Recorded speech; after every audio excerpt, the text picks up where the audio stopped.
everyone. Today I am going to show you the super easy way of making not only poppers or stuffed jalapeno peppers at home in an easy way, but they're also very healthy.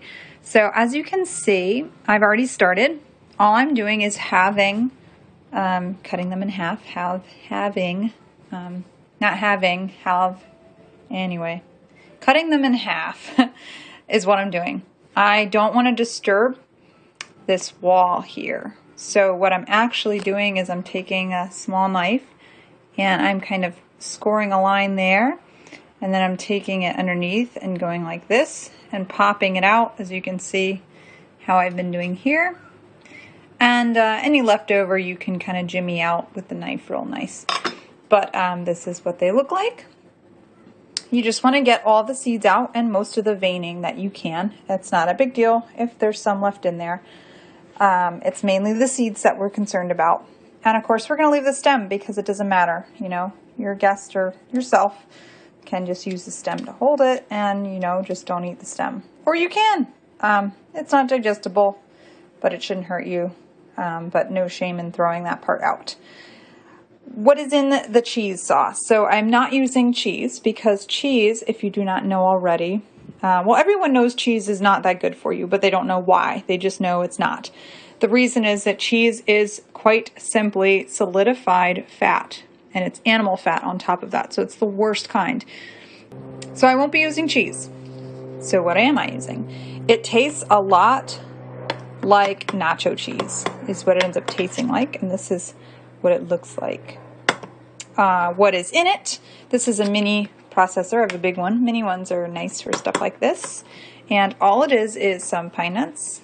If you want to see what they look like, that's what a pine nut is. And then a couple of roasted bell peppers, garlic powder, chipotle powder. You don't have to use these things. These are just what I'm using because I think they would pair very nicely with the peppers. I'm trying to go for a Mexican-y feel. The other thing was, yes, I did also throw in some Mexican seasoning. And last but not least, I have just some generic breadcrumbs. But any breadcrumb would do, preferably a whole grain.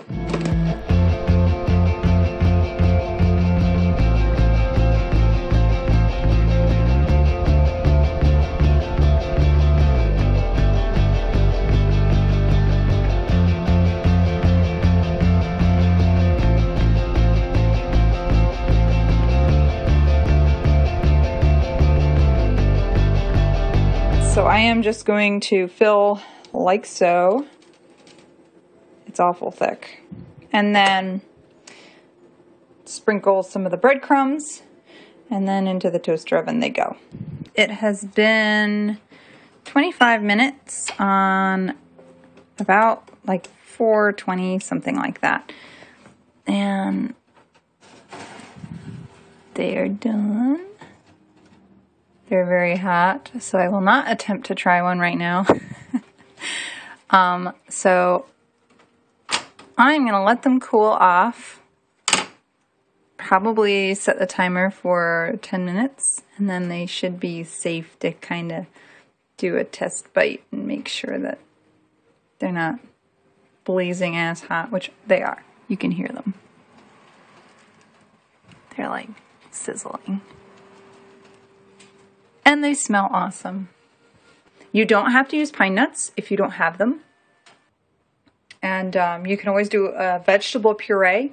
You know, you could do basically a salsa. You could puree tomatoes, a little bit of onion, parsley, you know, whatever you want. Make like a base salsa. Just, you know, no vinegar, I guess. I would think. I haven't tried it, but I would think you would just do the vegetable. And then, you know, fill your peppers with that. And they don't have to be jalapeno peppers either. You can use the green chilies, are really good. I love them.